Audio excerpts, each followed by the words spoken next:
Not a suicide note. 3 months ago, I learned of my uncle's passing. We weren't particularly close, but he left me one of his houses in the will. I was touched, but just wanted to sell it off.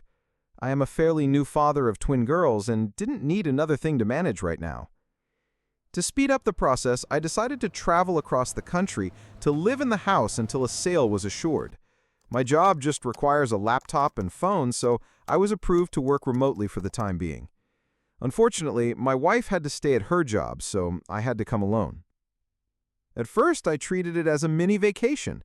I had hoped it would only last a week, but the process was more involved than I thought. I had a realtor taking care of most things, but after a month, I'm still here. I noticed things going wrong right away. Stuff was never where I last placed it. I'd see shadows out of the corner of my eye. I'd lose track of time constantly. I thought it was caused by stress, loneliness.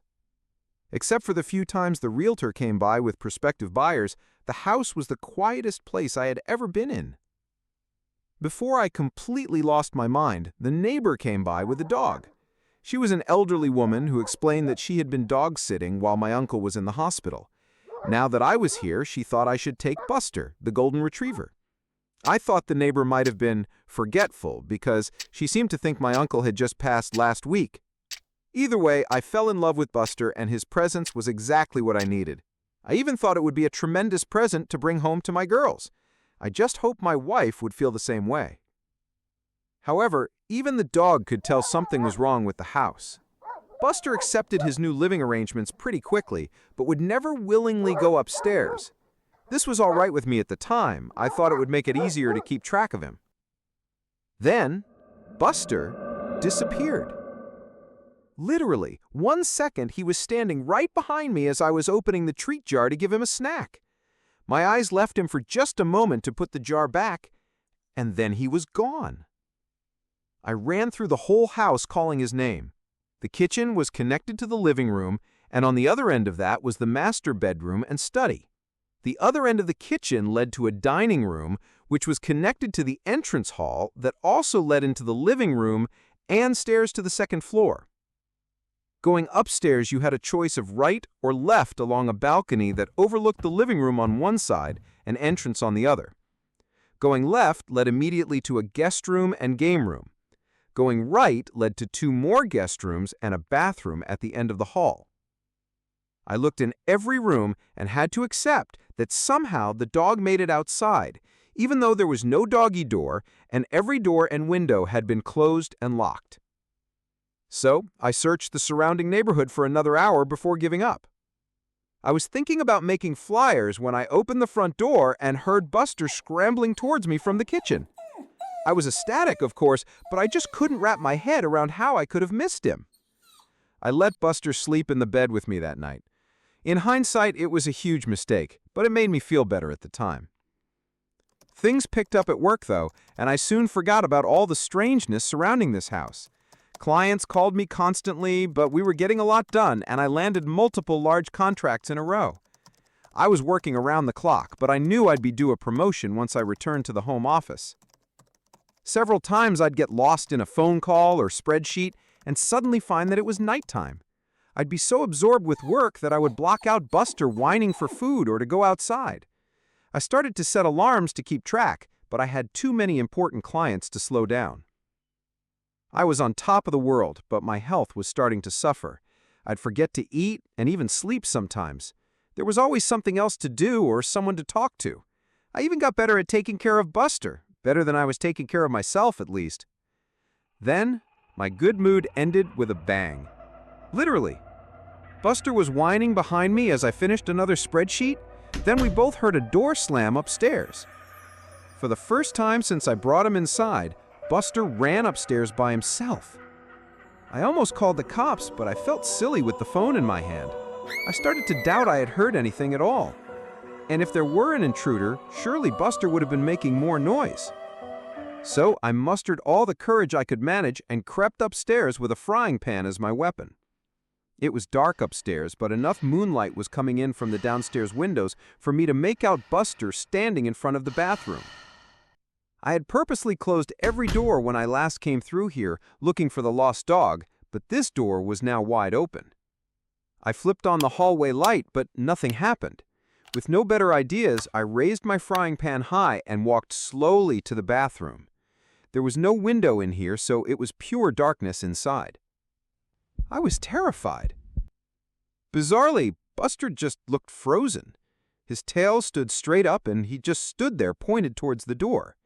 I tried to take it as a good sign that he still wasn't barking. That's what finally got me through the threshold and into the bathroom. The whole time I had been getting used to the darkness, and the bathroom was too small for there to have been anyone there without me noticing. I started to relax when I took a step forward into something sticky. I suddenly realized that I had my cell phone in my pocket. I pulled it out and turned it on to cast some light on the floor. I immediately dropped it at the sight of the bright red liquid that surrounded my feet. I fled the upstairs, and this triggered Buster to follow. This time I had no trouble calling the police. Thankfully, there was already a patrol car nearby, so 2 officers arrived within 2 minutes.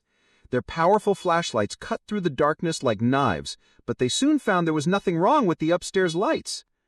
Something did appear to be wrong with my pipes, though, as they called from above that the puddle was just rusty water.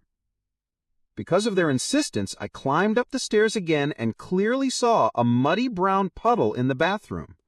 The banging must have been from a pipe breaking. Both the cops had a laugh at my expense, but were otherwise understanding. They even gave me a number of good plumber, though my cell phone was ruined after I dropped it and left it in the puddle. I would have to use the one landline in the kitchen from now on. I let them out and promised to call the plumber first thing in the morning. Yet, as exhausted as I was, I couldn't go to sleep over that excitement, so I stayed up to draft some more important documents for my company. Before I knew it, Buster had made another mess in the living room. I was dead tired, and I said some things to Buster that maybe I shouldn't have, and I did some things to him that I know I really shouldn't have.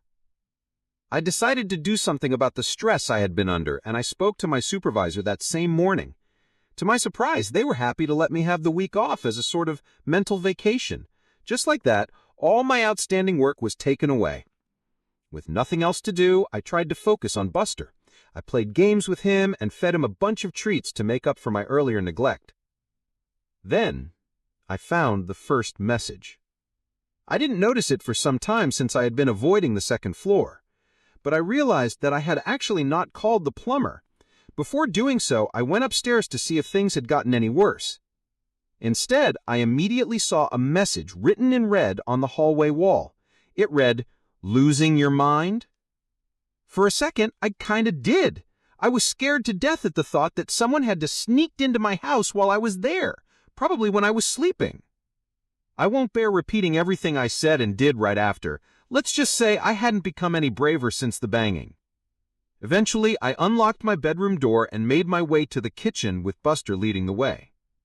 I called the police again. Those same 2 officers were able to show up, and then slowly we cleared every inch of the house. Yet we found no one. Everything was locked. No sign of forced entry. The police actually took me seriously, something that bewildered me at the time, and admitted that this isn't the first house in this neighborhood to experience this. There had been a series of break-ins where nothing was stolen, but the police officers still offered to have a car sit outside for the night. Even though I took them up on this, I soon realized that I'd never get to sleep tonight in this house. So I called my only friend in town, and really in the whole state, an old college roommate who coincidentally lived 30 minutes away. He offered to pick me up and Buster in a few hours, so I busied myself with packing up my suitcase. I didn't know how long I would need, so I pretty much packed everything I had brought to the house in the first place. I left my room to pick up some doggy toys when my friend called to say he was waiting outside. I decided to hang up the phone and meet him immediately. I needed the human company, and he could help me move my stuff. But the driveway was empty. There was no friend, no car. I called him back immediately, and he insisted he was outside. I listened to him get out of his car and walk up to the front door. He knocked, and I could hear the door open and an elderly woman greet him. My friend asked for my name and mentioned my uncle. The woman said she had never heard of either of us. After thanking her, my friend left and asked me if I had gotten all that. I told him I must have given him the wrong address. He rattled off the correct one and confirmed he was there. After asking him to wait, I left the house again. I walked out to the street and looked back at the numbers written on the curb and on the mailbox. Only there weren't any numbers. Just a message, "Losing your mind," on the curb, written in red. The temptation to leave right away was great. I could just start walking and never stop. But I had to get my stuff and, more importantly, Buster, so I entered the house one last time. When I came back to the room, my suitcase was empty. Everything I had just spent the last hour packing up was back in its proper place. Despite how impossible this was, I focused on only one goal. We needed to leave.